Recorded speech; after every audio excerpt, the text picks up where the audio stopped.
Happy Friday, and thanks for tuning in to RadioFreeRhinecliff.org and this show in particular. Correct me if I'm Norm. I'm your host, Norm. I'm thrilled to be here tonight with Ms. Whatever. Why do we even need those? We don't need that. Pretty things. With Therese Taffy Fantasia and Rich Reeve. Hi, Norm. Hi, thanks for coming. Hey, man. And we're all drinking a delicious cocktail that Taffy made for us. What do you call this? Spicy Paloma. A spicy Paloma. Any idea the history of the spicy Paloma? No clue. But you must know what's in it. You made this, I'm guessing. Yes. Mezcal, Mezcal. simple syrup, grapefruit, jalapeno. It's so delicious, Yummy. and it is nicely spicy. Now, I'm going to start by asking, how did you two meet each other? Oh, God. Long time ago. Do you remember? Like, barely, like at Poughkeepsie at Brady's Public House. Poughkeepsie at Brady's? Brady's. Public House. Before we owned it. Before me and mine owned it, I think. Yeah. Right? She was Yeah. managing at the time. Yeah, she was kind of a cook manager. So Brady's was... Brady's Public Brady's. It was a pub in Poughkeepsie. on Garden Street. And you, at one point, owned it. My and I owned it like we killed it, essentially. You killed it. The last 3 years, we destroyed it, yeah. Uh-huh. Well, how did that happen? Well, we tried to get a loan with the city's economic development, for 3 years. Right. And I had a deal with the bank that had the mortgage because the owner had wasn't able to pay his sales tax or that. So I took it over, paid his sales tax in lieu of paying him rent. And we were trying to buy the building under the economic development plan. But it took 3 years. I was carrying around like a folder like this thick. And by the time I finally got the approval for the loan, the bank had sold the mortgage to a bank in Florida.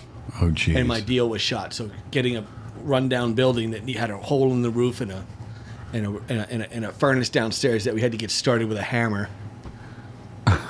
And So there must have been a little bit of relief, some mixed emotions there. It was, but I had a $25,000 deal that was now a $125,000 deal. And since being there for three years, knowing what had to be done to the building, it no longer made sense to do that. Right. So sometimes your best business deal is the one you don't make. Right. So we walked away from that, and we had a good time. It was an Irish pub. We kind of did gastro pub food before gastro pub food was a term. What is gastro pub food? Well, it's more than just burgers and wings. I guess it's an idea of sourcing locally, Right. making something a little more evolved, a little more gracious. We had a board with we had 3 chalkboards. We changed the menu every day. Mm-hmm. We had your appetizers, which went from pate to Maya's world famous buffalo chicken wings. Uh-huh. And then we had, a few standards like a burger and a corned beef Reuben, where we made our own corned beef, which nobody was really doing back then. This is like 98, 97 or something. And Taffy was a guest, a customer? She was friends with one of the bartenders, the previous bartender. She what? She was friends with one of the previous bartenders. Friends. Okay. Uh-huh. Friends, we're going to call it. We're going to stick with that. Yeah. Friends. Yeah, I was bartending at the Radisson at the time. It was the Radisson. At the Radisson. I love And that. it was kind of across the street. It's but it was quite the gauntlet to get to. Yeah, right. It was across the what's it called, the arterial. Or Right. even more arterial. dangerous going through the bottom of the parking. Oh yeah. I mean, Really Poughkeepsie was scary. pretty rough and rumble back then. Right. And Garden Street was the main mall was a disaster. I mean, I caught a kid with his legs hanging out of my car, trying to rob it. Yeah. 'Cause I didn't lock my car Right. because I didn't have anything in there, and I didn't feel like fixing the windows. So I caught this kid with his legs hanging out the window. When I got him, I had him, and he was really scared. Till the cops showed up, then he wasn't scared anymore. Oh, no way. Because the cops, didn't really take anything, and we're kind of busy. Yeah. So, let him go. What with all the murders and all. Yeah, all the shootings and gang violence. So we let him go. My goodness. So Taffy was in the business. You were a bartender at the Radisson, and sort of, professionals. You'd go there after work to Brady's. And what was your favorite thing to order there? Oh gosh, I have no idea. Did you get food? Did the kitchen stay open late? Yeah, we were the first ones to do dinner. Okay. They told us not to do that. Who's they? All the previous owners and customers said nobody will come at night. But they did. It's dangerous. Yeah, they We did. all did. We all Put Guinness on tap. No, nobody will drink Guinness. Well, what did you change versus the previous owners that got people to We come were for just dinner? open at night, and And we nobody served comes food for at dinner night because they're closed. And we made pretty decent food. Uh-huh. And we had, put Guinness on tap, and Maya was the bartender with this other big kid, Eric Hawkins, and they were a great team, and they were a lot of fun. Dartboard. And so when Brady's... Dartboard, we did Irish dartboard. music. Nice. Did you have live Irish music? Yeah, we did. We did like once a month. Uh-huh.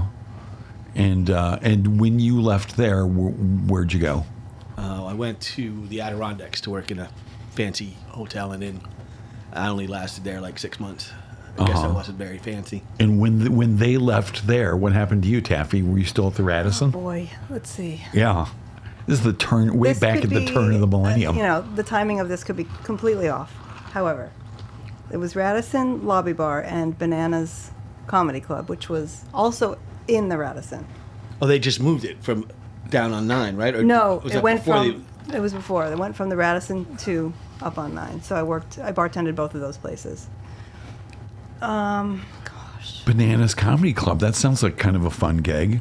it was fun. I mean, when people were funny, if people were not funny, it it was must fun. have been Jimmy horrible. Fallon was there. There's a bunch of people that were there that I don't necessarily remember, but that one Right. I know that's true. Someone else told me that worked there too. And were you living in Poughkeepsie at the time? I did live in Poughkeepsie for a short bit. Yes. And I'm guessing you were. I'm not, guessing too. You were not married at the time. No. I mean, I Oh. know your husband Scott, and you Yeah. got 2 kids. Yep. So at some point after the turn of the millennium, I'm guessing you stopped working at the Radisson, stopped living thereabouts, Yep. and how did you meet Scott? I was a property manager at a real estate development office in the Rondout area of Kingston. Wait a minute, Yes. that's quite a leap from Yeah. tending bar at Bananas I in know. the Radisson. Yeah, I can't tell you What the happened change. in between? In between, I don't remember. Uh-huh. He lived across the street. I'm having flashbacks of what did I... Anyway, he lived across the street, and we dated, and history happened. History happened. Yeah. Well, you got 2 kids to show for it, so that's pretty nice. So, and I'm just going to follow parallel Yeah. tracks here. You went to the Adirondacks. Yeah, then I went to Burlington and Portland, Maine, and moved around quite a bit. Uh-huh. Working. And that'd be you and Maya, your Right. wife, Yeah. your partner. And when did you come back to this area?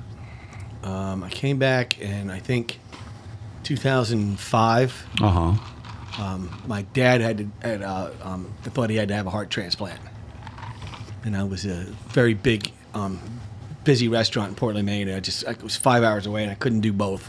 Right. And so I came back and ended up working at 23 Broadway because I knew the guy that owned it, Dennis Cooper, Uh-huh. and I knew him from Poughkeepsie. He used to own River Station. And what was 23 Broadway? On the Rondout? Yeah, it was there for he was just like he wanted to sell it, but he wanted to show a profit for. Of course you were there, because I loved that place. Yeah, but I wasn't there. We weren't there for long, but. And then after that, I worked at a place that shall remain nameless. That was the worst job of my life. I almost quit cooking. It was still terrible. And then we opened Elephant, reluctantly. And in what year was that? Elephant in 2007, I think. And so you went all over. And Taffy, when did the 2 of you reconnect? When I opened Elephant, I think. Sorry. Oh, yeah. Elephant. So you heard your old friend Rich, who... I don't think she knew I I was don't there. know if I knew that he was there, but I heard the buzz about Elephant. Uh-huh. And did then you- went in, and Maya was there, and I was like... and you "Wait knew a minute, Maya." I know you. Yeah. It was completely like, oh my gosh. Like from, what was it, 90, whatever? 98, 97 to this? And About 10 years. she remembered you. Yep. And she said, well, Rich is in the back. Oh, my God. You should go back there and ask him if he has any gluten-free offerings or something. Yeah, we did. Elephant was my favorite restaurant of any place I have ever been. And it's still, like, he is the chef, my favorite chef of anyone, anywhere in the world. That's one of the reasons why I thought it'd be so fun to have the 2 of you here together. Because you've said that a couple of times. Yeah. And You've had his cooking at Brady's and at Elephant, and now at Bia here in Rhinebeck, which is an Irish place. And what is it about Rich's cooking that makes him your favorite chef ever? I think that he's bold in his choices. Uh-huh. And he just, I don't know, there's just something. I feel like I would know it if I didn't know it was him. I feel like I would know it anyway. It's just the richest, most flavorful food. I don't know. I don't know. It's kind of indescribable, but Okay. he is amazing. So you reconnected way back then and when you opened Elephant. And Right. what was the year? Did I forget? Did you say? 2007, I think. We opened 2007. or early 2008, so I'm not quite sure. And it got amazing buzz right away. Yep. I remember going there for the first time, and with some friends who had been there, and every bite was the most amazing thing I'd ever had. Yeah. Every bite was Exactly. so ridiculous, and I thought, well, I got to go back. Like maybe something happened. Maybe I had too much to drink or whatever. And I went back, and it was the same thing. Everything was ridiculously good, and everybody at the time said so. Yep. Which is great because it was in Kingston, in Uptown Kingston, for people listening who don't know. And Uptown Kingston was just starting to have places like that. It was dead. Like, we sat in a car at Friday night, 9 o'clock at night, my wife and I, Maya, and we were like, she's like, are we going to do this? I go, I know there's nothing here. Right. And there's nobody was there. So before you took the lease, you sat in a car and sort of scoped out the We have to be foot the traffic. thing that people come for. Well, I said we didn't have a lot of money. We didn't even, we didn't have, so we have to we have to blow up our personalities. We have to make this a punk rock place. We're gonna play our records. It's Spain, so we're gonna serve lots of bones and offal and things on toast and eggs and make pate and get ham and gooey Spanish cheeses and cheap wine that you could have 2 bottles with and feel good about. Right. Because Spanish wines were really cool and hot back then, but they hadn't. The price had, they weren't Italy, they weren't Bordeaux, and Right. or California. So you could get these amazing wines for not a lot of money. And it was a tapas place. Yes. Which is by definition a Spanish sort of thing. Yeah, and it wasn't an authentic. I don't do authentic anything. It's just you come up with a concept and whether it's Italian or French or there's I think of it like there's a pillar. So you have the authentic flavors of that country or that region you kind of want to emulate, and then you branch out from that. Right. And you what make your it your own. customers like, what you like, what you can get at the market or the farm stand or what's in season, and you try and make something cool and delicious, and that people want to come back for. Right. And make it as simply as you can, but just every step has to be within depth. With That's it, with the good depth. technique. Yeah. Uh-huh. So if you're doing 3 things on a plate, man, you got to really, everything's got to be perfect. There's no hiding. Can't fuck it up. So when you're doing that, are you in the zone? Like they talk about athletes and actors and stuff being in the zone. Are you really, really in this? Well, and the idea is you don't want to have you just don't want to have a collection of dishes. You want to have a menu, which is a representative of the cuisine you're trying to do. So the dishes have to go together, especially in a tapas restaurant, because people are having multiple plates at the table at the same time. Right. So if you have nachos and you have a cheeseburger, an Italian pasta, and it doesn't all go together. You need something salty, something acidic. Right. And it's hard because you don't know what they're going to order, so you want to have a little bit of those components, and you have enough of them on the menu that they'll try and choose them.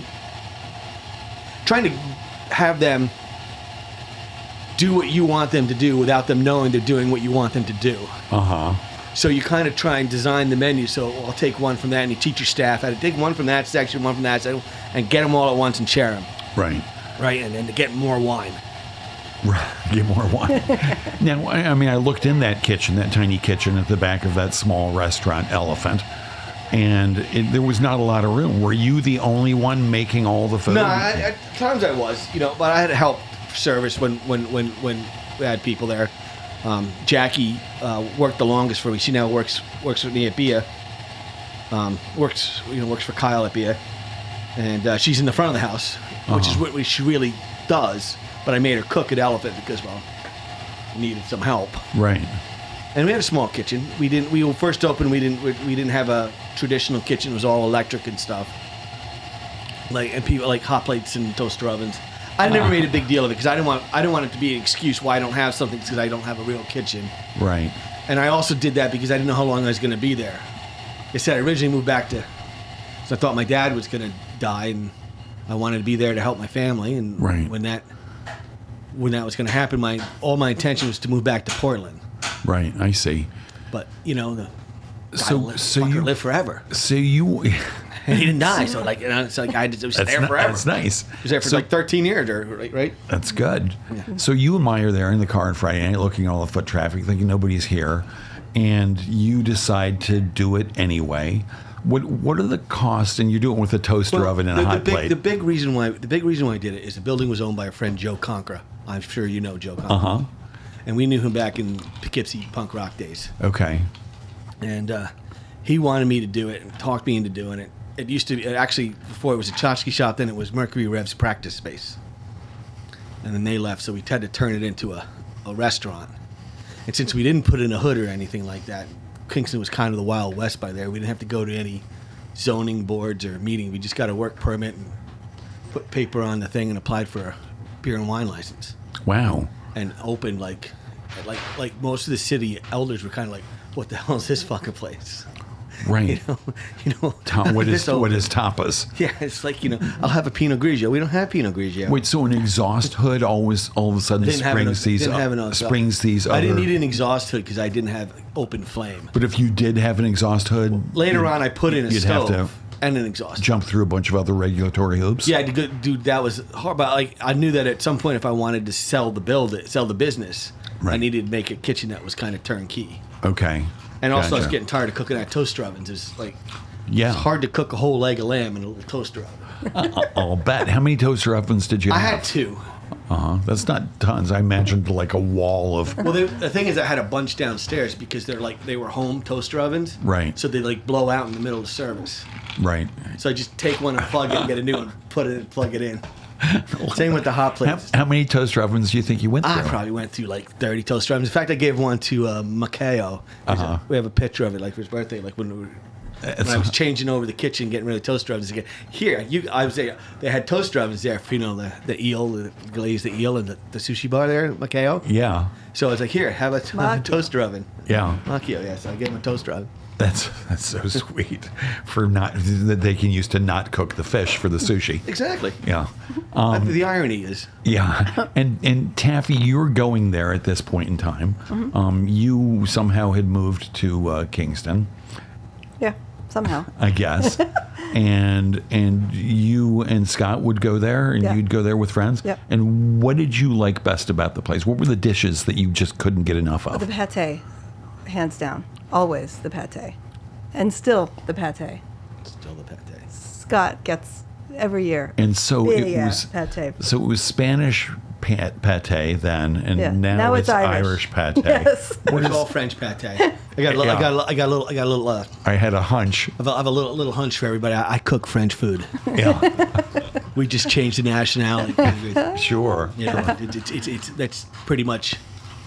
It all starts with stocks and stuff like that. And what were you doing at that point in time, Taffy? Oh boy. I'm working up a timeline until you guys started working together. Okay. Yeah. What was I doing? Probably, I could have been at Northern Dutchess Hospital as their human resources director.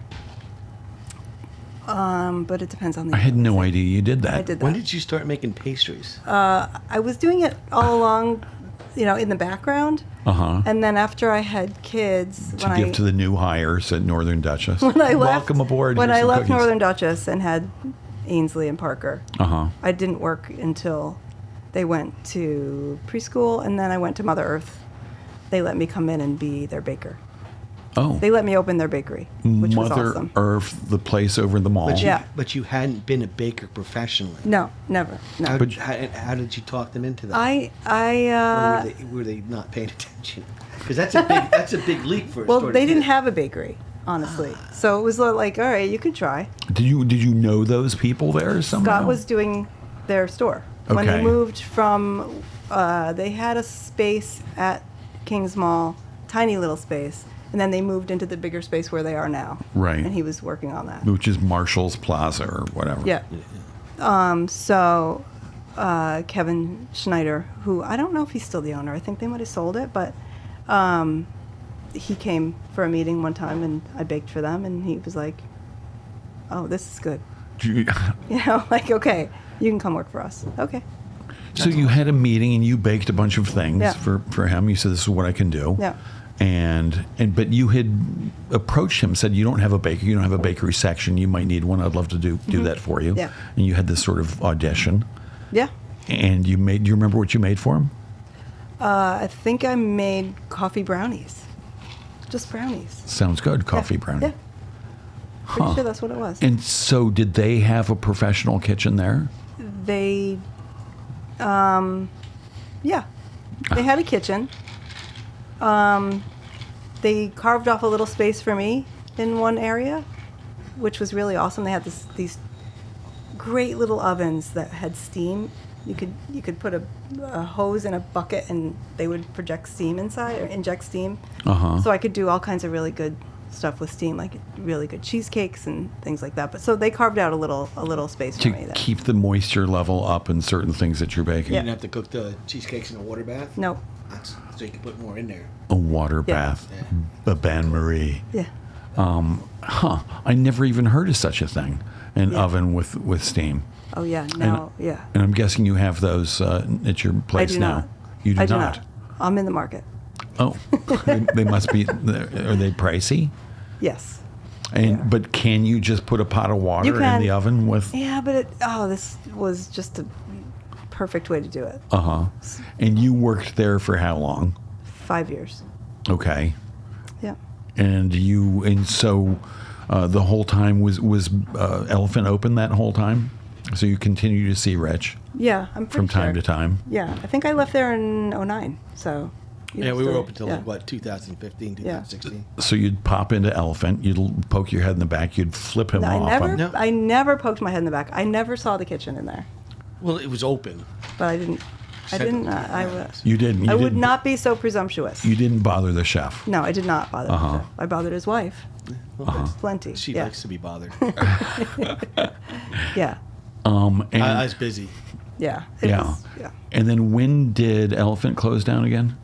I'm thinking like 2016 Uh-huh. or 17. That was a So- bad year. So we're getting close here. And were you still at Mother Earth's? No. Where were you? I was in my own commercial kitchen in Red Hook. Oh, in Red Hook. Yeah. By 2017. In 16, I think I got that kitchen. Yeah. Uh-huh. Okay. And so how long were you between Elephant and Bia?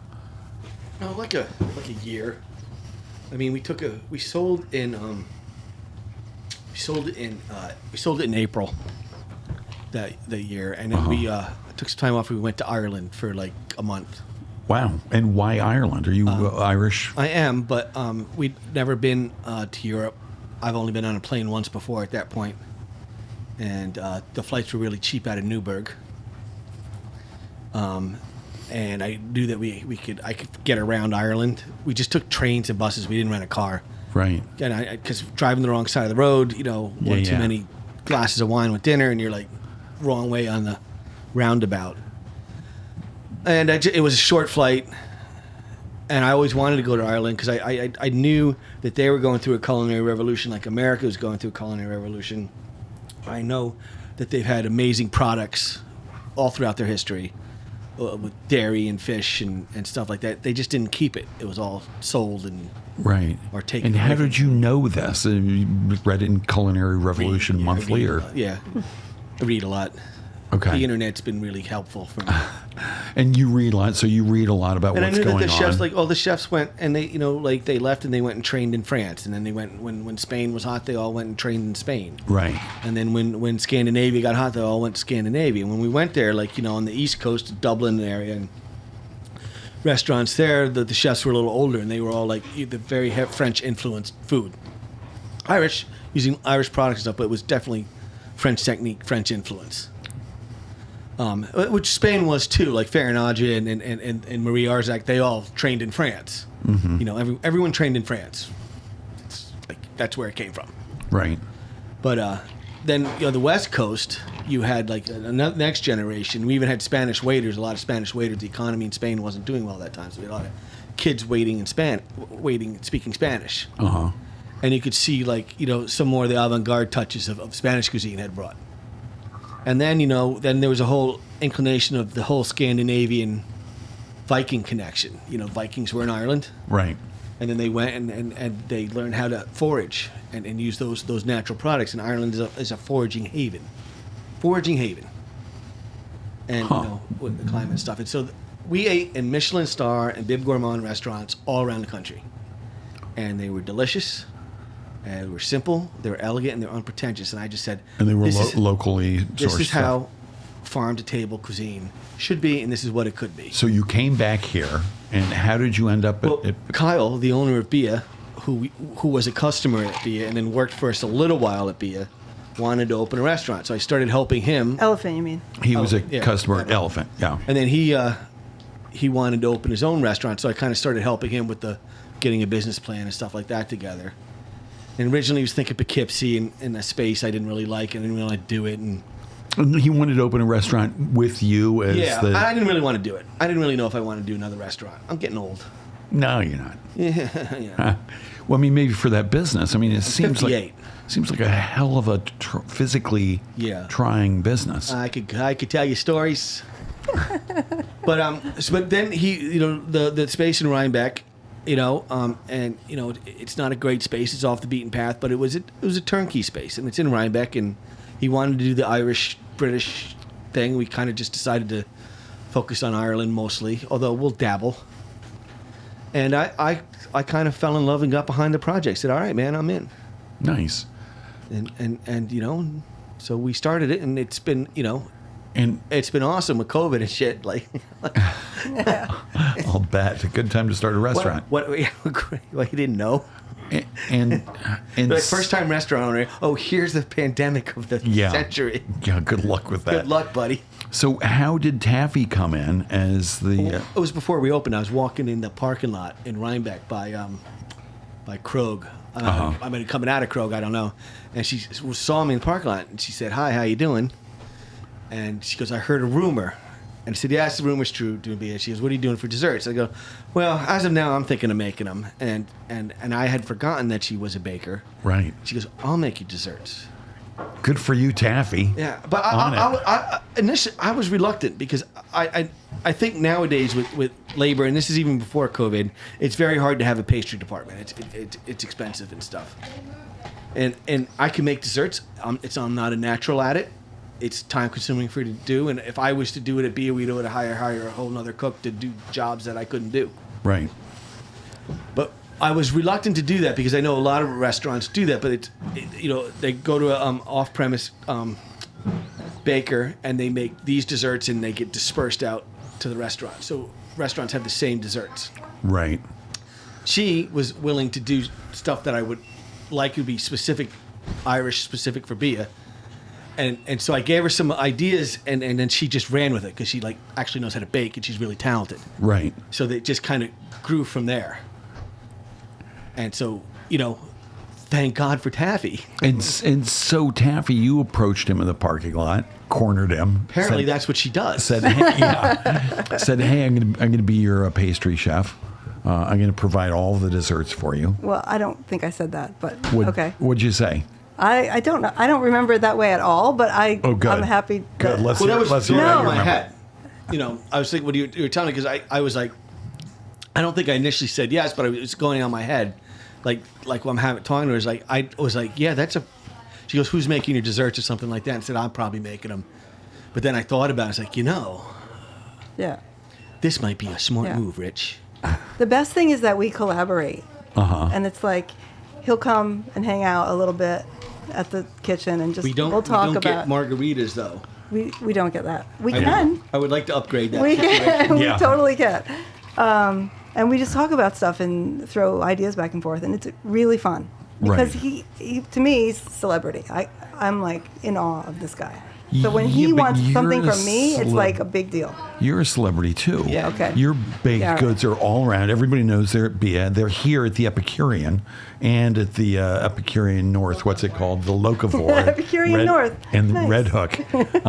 Yeah, and people know Teaspoon Desserts, and they know you, Taffy, and your quality baked goods. So you're Norm. a celebrity too. Thanks, Norm. So Rich comes to you with some ideas, and you, because I've been in your kitchen, you have lots of ideas yourself. What are some of the best collaborations in terms of the desserts you've made between the ideas bouncing back and forth?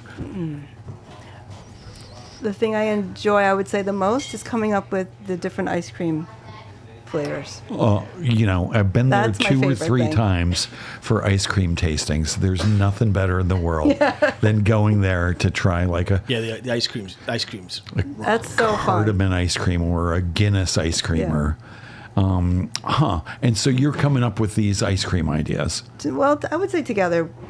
Yeah, they're largely yours. Kyle throws in a day every now and then because Kyle's a big ice cream fan also. Yeah. But mostly she's got carte blanche on that and the sorbets and stuff. And We tweaked the citrus tart, but that was basically her. The date pudding. I gave her a basic recipe for that, and she kind of like went and ran with that and made it better than I ever did. And that's like one of my favorite things. And we also make it. I love that date pudding. Yeah, that's good stuff. I just think that's like I awesome. I love that. What's in the date pudding? What was in the basic recipe that you gave Well, Taffy? dates, Oh, dates, which is most people wouldn't guess. brown sugar and butter and a little bit of flour. It's like a quick souffle-ish type of cake. It's a soft cake. I'm looking at the menu here. Is it warm dates / toffee pudding? Yeah, because Irish pudding doesn't necessarily mean pudding. Goat's milk caramel. This is the description on the menu. Yeah, that's goat's milk caramel, frozen buttermilk sabayon. Yum. What the hell That's is not me. I didn't do that. sabayon? That's not Yeah, mine. it's a sauce. Is that a French thing? Yeah, Pronouncing it's it, a or is French it- sauce. Uh-huh. It's a baglione in Italian, but sabayon. It's a custard sauce. Okay. So I make it a little thicker and then I freeze it. It's not quite ice cream, but the thing that with that as opposed to ice cream is I can put a lot of booze in it because the egg yolks help suspend it. Okay. Now the booze sometimes get a little crystallized, but it still melts on your tongue when it tastes it. And So that's kind of the idea behind it. okay. And what kind of booze do you put in that? I put Irish whiskey in it, Uh-huh. about a gallon, About a gallon. And so it tastes really whiskey. hopefully. Huh. Interesting. Buttermilk and stuff like that because you got like a sweet sticky pudding. It's like kind of like our take or an Irish take on a sticky toffee pudding. Okay. Yeah. And do you put, Taffy, do you put Irish whiskey or alcohol in any of your ice creams or desserts? Oh, yeah. Oh, yeah. Oh, It's just a Guinness ice cream. and also the pale ale. Yeah, that's good. That was a good one. Pale too. ale ice cream? Yeah. And what kind of pale ale did you use for that? Sierra Nevada. Okay. That's what I had. Uh-huh. Huh. And so, I mean, you warm it up at some point. Reduce it before down, you- like way down, hours so it's of losing reducing. a lot of the alcohol in that process, I'm Oh, yeah. guessing. Yeah. And It's just the flavor. It's mostly for flavor. does any alcohol end up in the finished ice cream? In that one, no. No. No. There's plenty. Remember the in Oloroso? The Sabayon, though. And the sabayon. out. There's that. Remember the Oloroso? that Yeah. gallon. That was the original. The what? The OG. Yeah, the sherry, Spanish sherry Oloroso. What was this? When we first opened, you got to go back to that. That was really good. All right. And I like that. I like that prune Armagnac one. Oh, yeah, that was good. People didn't get that because of prunes, but that was freaking delicious. Wait, what didn't people get? Prune Armagnac. Armagnac and prune ice Armagnac. cream. Yeah, Armagnac and prune ice cream. yeah, it's delicious. That sounds yummy. It is. Good. Come try it. Where? In my kitchen. Yeah, all right, good. Invite me up. I'll come try that. And that was on the menu at some point at Bia. But the and- ice creams change pretty frequently. That and the sorbets change pretty frequently. but the basic desserts kind of stay the same? Yeah, we used to change them more. It's been a little hard coming out of COVID and stuff. We kind of narrowed it down a little bit. As most restaurants seem to have done. Business has been a little up and down. I think we all were hoping that coming out this spring was going to be booming. Everybody's be ready to go, and didn't quite do that. I don't think there's still lingering COVID variants, and the Ugh, inflation went up and stuff. People are still. It's not back to where it was. right. It's still, and of course, but all the costs have gone up, so the margin, which is always tighter now, super duper tight. You know, Right. everyone they have linen, utilities, food. Food just went up again. Like I thought it was going down like for a couple months there, and then just spiked up again. You say food, and that's sort of across the board, all the everything, stuff like you got. fry oil. Right. It's like, you know, And I've had to cost out fish and chips like 9 times in the last year just because of fry oil, and of course fish. But and so when you cost it out, how do you do that? I mean, I it's guess, really hard to figure out oil because I never. Yeah, I'm going to say do because you that got a before. big vat of oil, and you got to sort of It's figure. guess. It's a lot of guesswork, you know. Right. And so You know, how long can you go with the oil? Depends how busy you are. And so when you cost out these dishes, does that sort of inform, I'm guessing it would, what the price for the consumer is going to be? And is there a multiple you use for most of them? Like, oh, this cost me $5, I'm going to charge 10, or? Yeah, but it's not across the board. There's some things if you went with a straight percentage increase of everything, some things would be so expensive nobody would buy it. It's also relative to other items. Yeah, so like there's some things you know. Gotcha. People do the same thing in the wine business. You know, you charge a little more for something less because it's still affordable, but if you charge a lot for something expensive, then it just becomes stratospheric. Yes. And it's hard. It's really hard right now because like everything, like you have to factor in all the costs of the linen, the utilities, labor's gone up.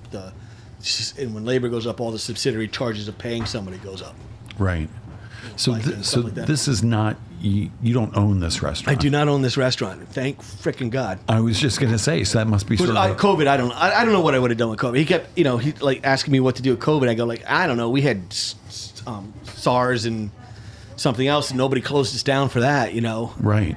You know, it's like, you know, don't come out if you're sick. But this was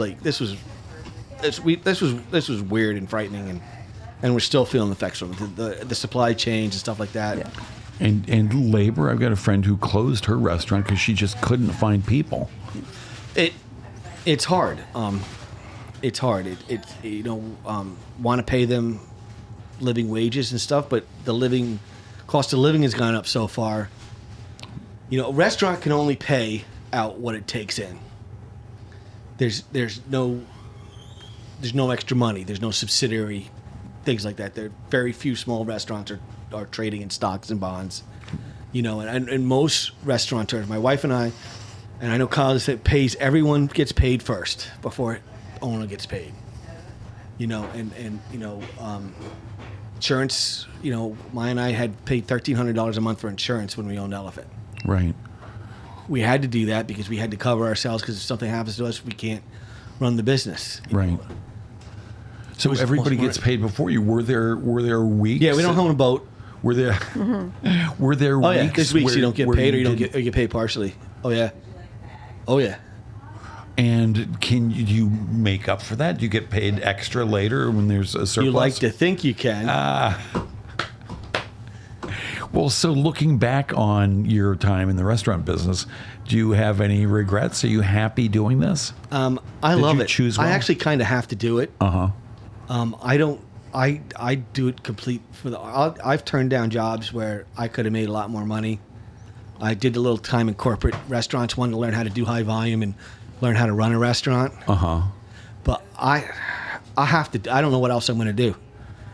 Maybe I'll open a wine store or something No. that way. But No, Don't do it. Taffy says no. No, don't do that. But my ankles are killing me. I got like arthritis in my ankles from playing ball when I was a kid and stuff. And it's like, you know, it's in the bone. And it's like, I have good days and I have bad days. Gads, and you're on your feet. When Yeah. you're in the kitchen, you're on your feet 12 hours? I still work the line, you know, a little more than I would like to.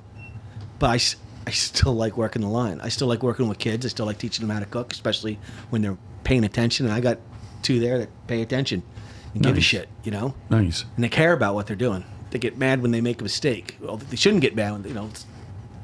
But that's great to no, have. they're awesome. And what are their titles? I know people in the kitchen all have particular titles. They can be whatever they want to be. It's You a don't- small restaurant. Right. You know, technically they're sous chefs, but they're not really sous chefs because we're only open 4 days a week, and they're not in charge of the place without me. Right. But except for a couple hours when I go home to take a break and do my ordering or whatever office work I want to do. So on a typical workday, what time do you go in? 11, I'd say 11:30. And what time do you come home? 2:30, depending on what I get. I get done, and make sure they get their prep list going. 2:30 in the afternoon. Yeah, and then I come home for a while. I'll do my work, have lunch, let the dog out, and then I go back around 4:30 or so Until we close. And what about you, Taffy? I mean, the perception is that bakers are up at 4 a.m. That is the perception. However, Yeah. that's not what I do. I probably get in there like 7:30 and leave around. But it's a 7-day week job. Oh yeah, I definitely. mean, I order food and think about food and work on menus and stuff 7 days a week. Even when I'm on vacation, there's ordering you got to get in. There's price checking you have to do, which has become a constant job now more than ever. Yeah, it's not a job; it's a lifestyle. Yeah, well, really. I have enough menus written to open about 38 different restaurants. And do you have them written down somewhere? Oh yeah, God, yeah. Like are they business concept plans and menus? everything. Like here's the tiki The bar. kitchen equipment needed and everything, where the bathroom should go.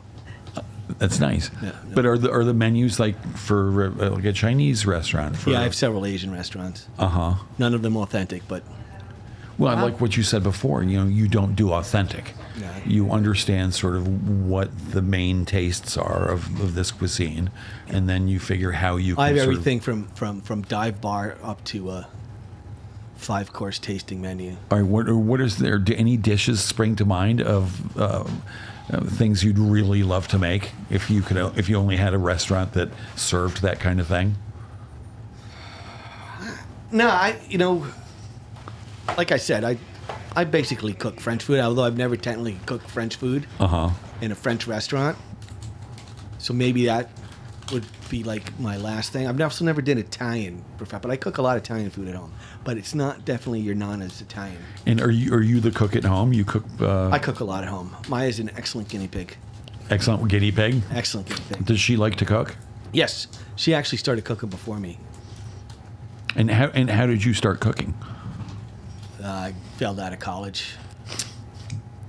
And got a job in a kitchen somewhere? Yeah, washing dishes at Vassar Alumni House. In the what? Vassar College Alumni House. I was a dishwasher. Wow. I got all my punk rock friends a job working there. Punk rock friends. And Were you in a band? No.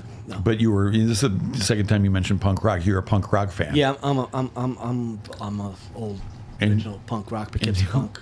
That's nice. Yeah. And you're from around here, is that Yeah, right?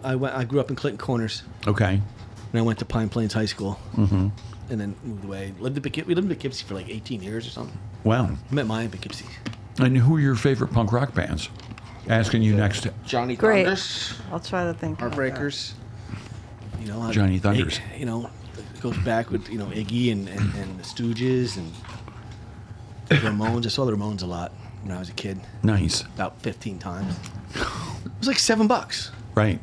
And then I see kids like today, like Kingston punkers younger than me, like, do you guys like the Ramones? No, I hate the Ramones because all I heard is the records.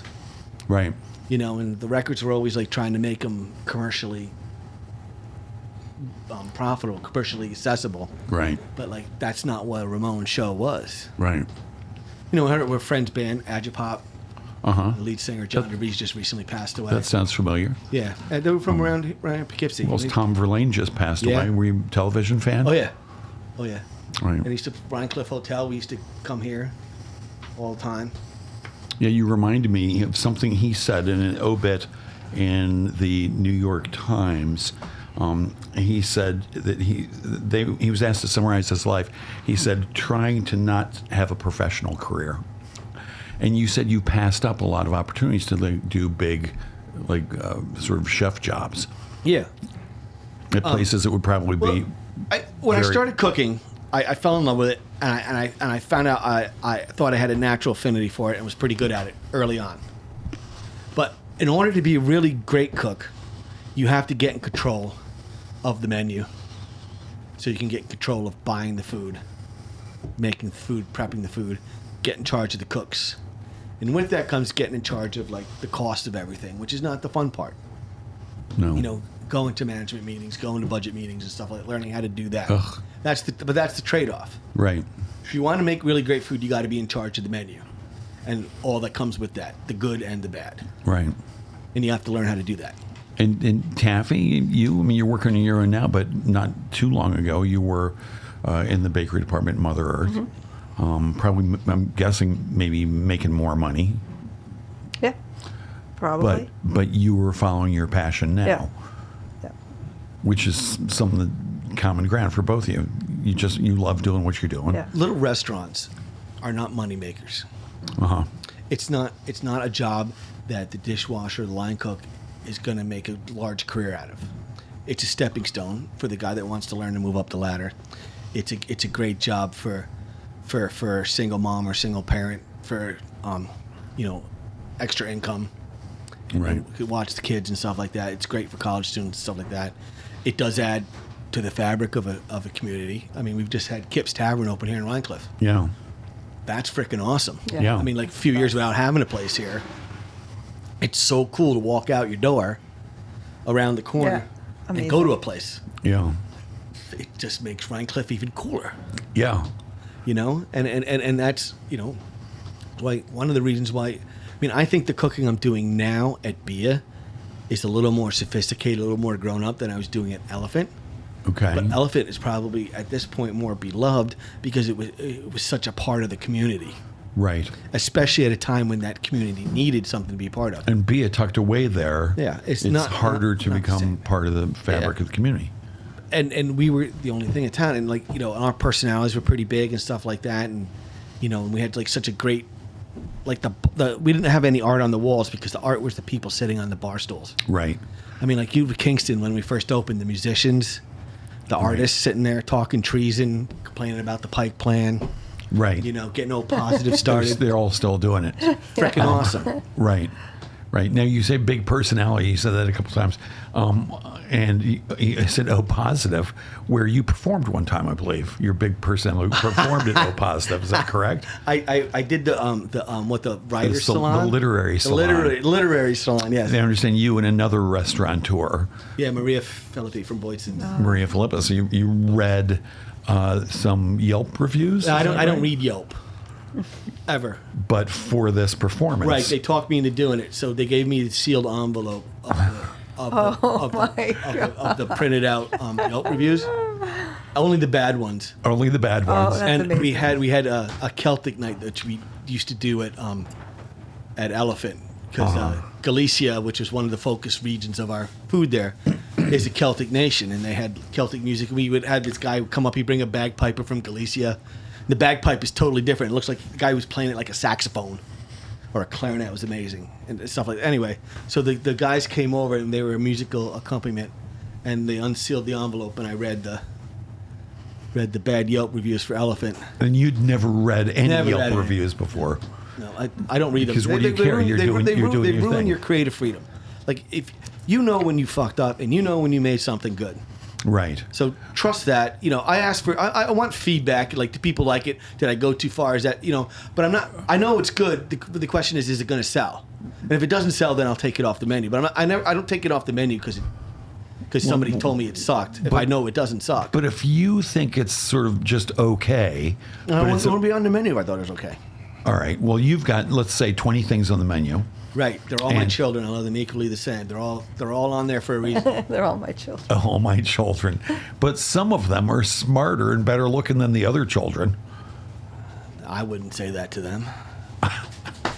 Well, you can tell me. Shh. Just between us. No, they're not. Literally, my 20 is a lot for me to have on a menu. Well, my question is this. Are there things that sell really well that you're just sick of making? Or when that happens, do you say, I'm not making them anymore? There was stuff you get sick of making, but I didn't take them off because, they're popular. That's stupid. Like the pork belly tacos at Elephant. I was just going to bring that up. so fucking sick of making those things. And then every time I'm done with these, I'm going to take them off. And then I have one, I'm like, fuck it, I got to keep them on. Because it's delicious. one of the most popular things on the menu. Yeah, but, there's other things to do with pork belly besides tacos, but people love them. Well, tacos. The snail toast. Oh, But that was really popular in Kingston. Yeah. I've tried it a couple times at Bia, and it bombs. Really? Bombs. Why do you think that is? different people. Different people.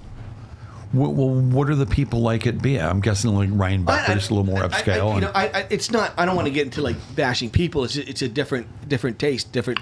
Right. Different. But also an Irish restaurant. It's not sort of a big draw. People are like, oh, fuck, I need to try that. Yeah, they got snails in Ireland. Snails grow everywhere. Yeah. And it's just leeks and bacon and whiskey and cream. It's Maybe not because of good. tapas, people were more adventurous. Yeah, Well, maybe I so. think that was definitely something because the plates are smaller and they wouldn't ruin your whole meal Financial if you got one commitment you is didn't like. smaller. Yeah, it wouldn't ruin your whole meal if you got one dish what didn't really hit your fancy. Is there a source of local snails? No, I mean you can get them, but it's like I remember one time everyone buys the frickin' snails from France. All right, Anthony Bourdain said buy the frickin' snails from France. You treat them well, they're delicious, but like they get the snail. One get all the snails enough to go find 8 snails for an order. I'm waiting. Right. And then you got to get them out. And you got to clean them, and then you got to blanch them, and then you got to poach them, and then you got to Right. then you saute them this time. It's like that's not practical. Right. All right, Taffy, what about you? Same question. Are there things that people got to have that you make that you're like, ugh, I'm so sick of making the Pop-Tarts or No, which are so good? I love making those. I'll tell you what I'm sick of making. Yeah. Cakes that look like other things that aren't cake. Oh. Cakes that look like Do you get orders for that? Yeah. No, I've Body seen parts. this. I've seen. yeah, cakes that look like I've seen this shit online. Cakes Yeah. that look like toaster ovens. right, things like that. Yeah. And people, why do people want that? What is with this phenomenon? It's been going for a Why do long people? time. Why do vegetarians want all the vegetarian food to look like meat? Yeah. Yeah. There it is. Now we're getting into the I deep mean, I got questions. decent at it, but it takes a tremendous amount of time, and it's not cost effective. Yeah, Yeah. I'll bet. Well, you need to just charge more if you're not crazy about doing it, and it takes a lot of time. Tell people I can do that. It's Or like I can refer them to $250 someone that does that and loves doing it. They have to use fondant for that. I was just No going to ask. fondant. You no hate fondant. I hate No fondant. No fondant for me. I hate fondant. No. I don't like Not the a fan. taste. I don't like the texture. I don't like watching the cake boss drape it No. over Cake things on Boss. TV. No to the cake boss. No to the cake boss. And what are the things? What are your favorite things to make? Or actually, let me flip that last question. What are some of the things that you've made over the years that you think, oh, people are going to love this, and it just fell flat? Oh boy. I have weird taste. I think that I just have odd food taste. So when I put something out there and I think people are going to love it, it's not always a given that they're going to love it. Yeah. I put out some fig bars the other day, and people are like, Like Fig Newtons? yeah. I wish And I like wish big, I'd. big ones. Oh, I wish I'd known. I love those. Yeah, no, I don't think a lot of people do. Well, we'll see. But things like that, Give where me a I'll heads up, like I'll please. have a good idea and then it just will. But that's okay because the process is what I love the most. Uh-huh. And now I'm into bread, so really loving doing bread. And what's your favorite kind of bread to make? Really enjoying the bagels. I had a piece of one of your bagels. It was delicious. Thank you. I had a bagel. It was delicious. And you making soft rolls? Hard rolls? What's the difference? I don't know. Yeah. Soft rolls and hard. I don't know. I love hard rolls myself. Uh-huh. That's one of the things. I've made them. Nobody wanted it. I really thought I nailed it too. Like I really it was a thing for me to nail the hard roll. What, the Kaiser roll? I don't know. I guess it's called the Kaiser roll. Where you go and you get a hard roll, it's wrapped in cellophane Yeah, with it's butter. Kaiser. To me, there's just something really special about that. And I guess I'm one of the only ones because people weren't that into it. Well, what were you selling it for? What do you mean? I mean, what were you selling that hard roll for? You mean price-wise? You say people weren't that into it. Oh, yeah, I don't remember the price, but I put it out there and people weren't into it. Because it's usually, you go to the supermarket, it's like 75 cents or something. It's not a lot. I just think that the store is just not conducive to that kind of thing right now. Maybe it will be, but yeah. And you sell stuff mostly at the Locavore or here or where else? Mostly the Locavore. Where else can people find Teaspoon delightful? Mostly at the confections? Locavore in Red Hook. Uh-huh. Also here, and At the Epicurean at in Bia. Rhinecliff. Right, sorry. And at Bia. Yep. Nice. So left to your own devices, if you could only just bake one thing for you to enjoy on I a don't think she lazy could bake Sunday. just one thing. I mean, there's something to be said for the guy that does one thing every day. Ugh. But It's I think I have horrible. wanted to, though. I have wanted to. Yeah, the one trick pony. I've wanted to like just get really, really, really good at one thing and then just do it. What would that one thing be? But you are really good at baking. I don't That's know. one thing. I don't know Yeah. what the one thing. Maybe it's bagels right now. Have you made croissants? That's Scott. Scott's the pizza guy. I have made croissants. That Yes. seems like a real pain in the butt thing to make. Yep, it is. It is. And you no longer make them? Well, it's just it takes so long Right. that it's not worth it. You know, if I had a team of 20 people, maybe. Right. But it's just me and Ainsley. And Rich, you bake too, right? You make the Irish bread at your place? Yeah. What goes in that? What makes it Irish bread? Well, it's a quick bread, right? So then we have Irish oats, buttermilk, Guinness, and then this. I get some locally milled flour from Vermont, Champlain Valley, Uh-huh. whole wheat and that, and Irish oats, and yeah, No- it's a style of bread. No yeast? No yeast. It's a quick bread. They use baking soda. Baking soda in the beer is what There's gives it baking the- soda in the beer. Baking soda and the beer. Oh, and the beer. Yeah. Okay. Huh. Quick bread. I don't know if I've ever made a quick bread. But Irish Yes, soda you bread. have. You've had Irish soda bread. Muffins Okay. are quick bread. Muffins are quick bread? Yeah. Huh. I make muffins. Pita, like unleavened pita bread and stuff like that. It's an Right. unleavened bread, basically. Right. I made tortillas the other day for the first time. There you go. Surprisingly easy. I don't recall getting an invite for that. It was for breakfast. I had leftover food from Gabby's, and I wanted to make a quesadilla. And I was like, do I want to go to the store? I was like, ugh, I must be able to make these That's things. the best, The to have recipe that online, ability. 5-minute Yeah. tortillas. That's fun. So I did that. All right. If somebody's going to, question for each of you, who would you have, if you could have any chef in the whole world, I got a hunch I know your answer, Taffy, to cook a meal for you, who would it be? Rich, you go first. Taffy, you already said Rich is your favorite chef ever, so I'm going to say apart from Rich.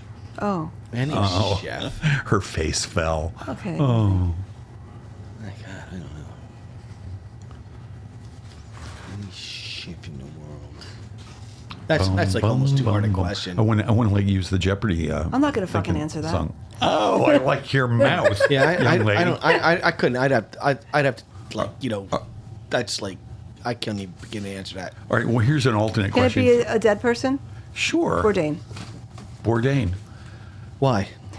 Because I just want to talk to him. Oh, okay. Right. Why don't you just have him up for dinner? Not necessarily the food. Oh, yeah, But, no. but Just if, however you could get him into your Yeah. kitchen or Yeah. a kitchen to cook Yeah. for you, you could do that.